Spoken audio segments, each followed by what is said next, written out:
यहां पर वर्णन करते हैं कि हमारा गुरु कैसा हो। आचार्य श्री सुखदेव जी कहते हैं, हे राजर्षि परीक्षित,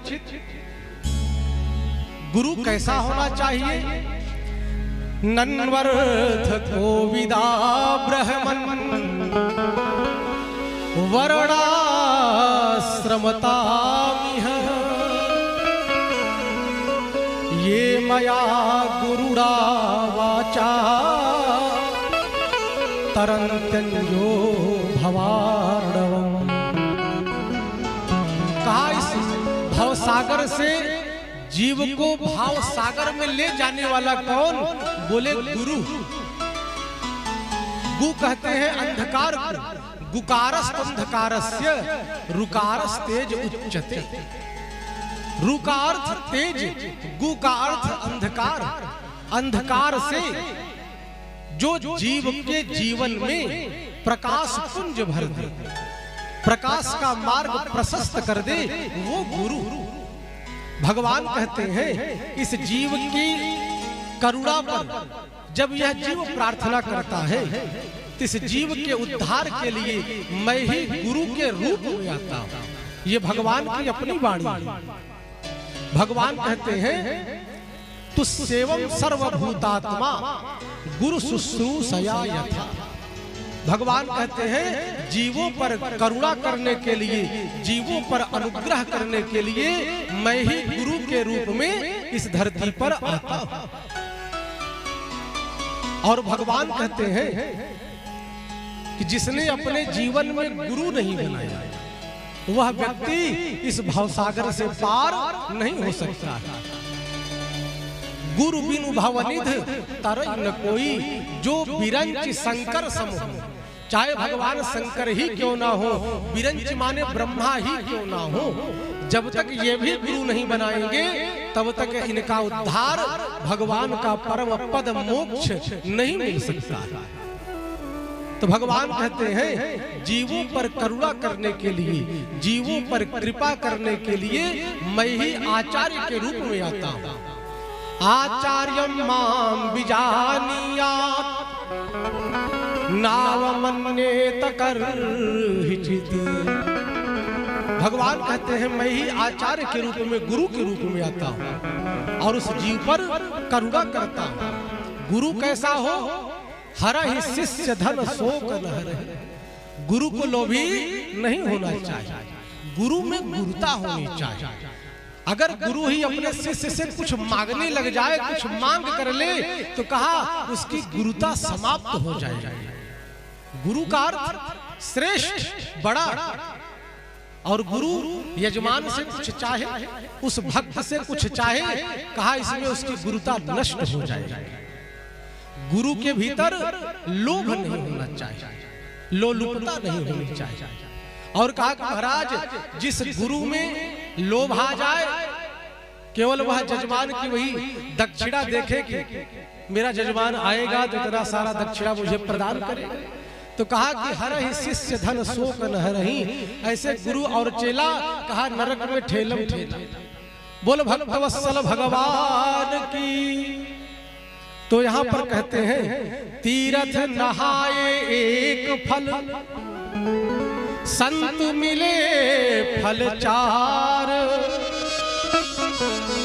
सदगुरु मिले अनंत फल, कहे कबीर विचार।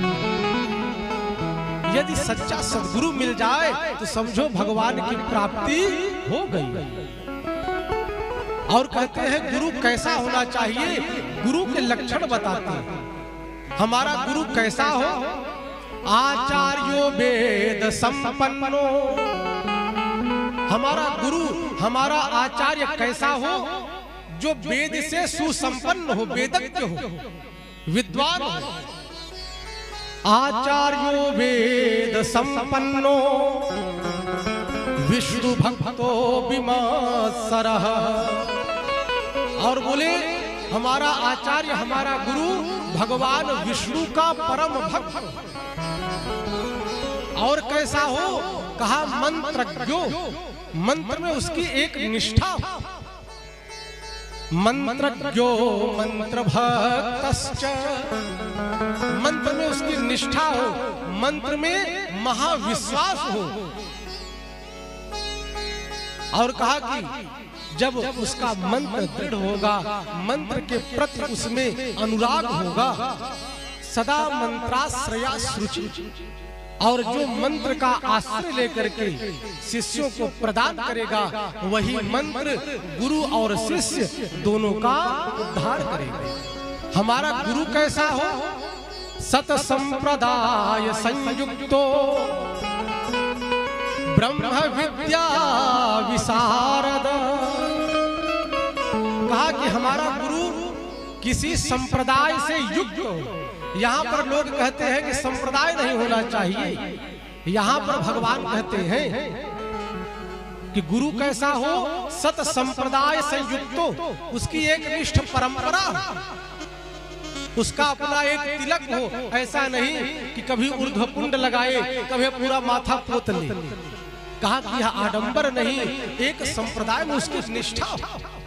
सत संप्रदाय संयुक्तो, संप्रदाय से संयुक्त हो, ब्रह्म विद्या विशारद, ब्रह्म विद्या का ज्ञानी, विशारद, पारंगत। और इस प्रकार से कहते हैं कि जब ऐसे आचार्य की प्राप्ति होगी तो निश्चित ही भगवत प्राप्ति हो जाएगी। कहा कैसे? बड़ी समझने की बात। कहा कि एक व्यक्ति था, वह पेड़ पर चढ़ा और उस वृक्ष से वह गिर पड़ा, उसका हाथ टूट गया और हाथ में डॉक्टर के पास गया, डॉक्टर ने प्लास्टर कर दिया, उसी के गले में बांध दिया। अब आप कहो कि डॉक्टर साहब हमने 5,000 रुपया भी दिया, प्लास्टर लगाया, मेरे ही गले में बांध दिया, तो डॉक्टर साहब कहेंगे भैया हाथ आपका टूटा है, किसी और के गले में बांधूंगा तब तो आपका हाथ ऐसे ही रह जाएगा। तो कहने का भाव, कहा कि जब व्यक्ति को अच्छे आचार्य की प्राप्ति हो जाती है, अच्छे सदगुरु की प्राप्ति हो जाती है, वह जीव इस भवसागर से उसी प्रकार तर जाता है। कहा कि जैसे मान लो आपके प्रति किसी ने कचहरी में मुकदमा कर दिया और आपने जिस वकील को किया है वह वकील विद्वान हो, जानकार हो, ज्ञानी हो, तब तो वो जज साहब से बहस करके आपको सुगमता से छुड़ा लेगा। उसी प्रकार जब आपको अच्छे आचार्य की प्राप्ति होगी, अच्छे सदगुरु की प्राप्ति होगी, तो ये भगवान से आपके लिए निवेदन करेंगे कि हे प्रभु यह मेरा है, इसलिए आप इसका उद्धार करें। तो भगवान कहते हैं ये आपका है और इसका उद्धार मैं क्यों करूं, ये कुकर्मी है, पापी है। तो वह दास कहता है कि हे प्रभु मैं आपका हूं और मेरा तो स्वभाव क्या है कि तुम ही निवेदित भोजन करहि, तुम ही निवेदित भोजन करहि, प्रभु प्रसाद पट प्रभु प्रसाद पट भूषण धर। जीव कहता है कि हे प्रभु मेरे संपर्क में जो आता है पहले मैं वह आपको अर्पण कर देता हूँ, तो यह जीव मेरा है, इसलिए इसको भी मैं आपको अर्पण करता हूँ। पापी है, कामी है, क्रोधी है, लोभी है, जैसा भी है यह मेरा है और मैं आपका हूँ, आपसे प्रार्थना करता हूँ इसका उद्धार अवश्य कर दे। और इस प्रकार से वह आचार्य भगवान से बहस करता है कि हे प्रभु आप ही गीता में कहते हो ममैवांसो जीवलोके जीवभूत सनातनी।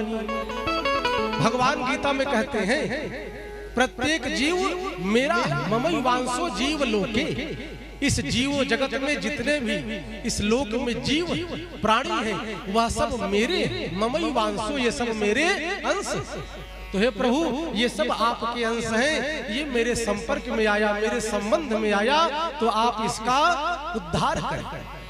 और इस प्रकार से कहते हैं कि गुरु में यदि क्रोध दिखाई दे तो भक्त को चाहिए कि गुरु में दोष न देखे। समझ लो कि भगवान हमारे गुरुदेव में नरसिंह भगवान प्रकट हो गए और कहा कि नरसिंह जान करके गुरु में दर्शन करें। और जब गुरु में कहा कि मर्यादा दिखाई दे तो भगवान श्री राम का ही ये समझो कि हमारे गुरुदेव कैसे बोले, भगवान राम ही हमारे गुरु के रूप में आए। और कहा कि एक श्लोक है गर्ग संहिता का, गुरुर ब्रह्मा गुरुर विष्णु गुरुर्देवो महेश्वरः गुरु साक्षात परम ब्रह्म तस्मै श्री गुरुवे नमः। यह श्लोक भगवान के संबंध में है, लेकिन इस श्लोक को हम लोग गुरु के संबंध में गाते हैं कि हे गुरुदेव आप ब्रह्मा है, आप विष्णु है, आप शंकर। कहा कि जैसे पत्नी का सर्वस्व कौन, बोले उसका पति। पति को पत्नी से इस प्रकार से रहना चाहिए कि उसके पत्नी में उसके प्रति परमेश्वर का भाव आए। ये पत्नी का भाव है कि पति में परमेश्वर देखे। अब वह पति ही अपने आप को परमेश्वर समझने लग जाए तो कहा कि सबसे बड़ी विडंबना यही है। और गुरु यह सोचे कि मैं ब्रह्मा, मैं विष्णु, मैं शंकर, तो कहा कि गुरु की गुरुता समाप्त हो जाएगी। यह भक्त का भाव है कि गुरु में नाना प्रकार के भाव को देखे। क्रोध में है तो भगवान नरसिंह, मर्यादा में है तो राम जी का दर्शन।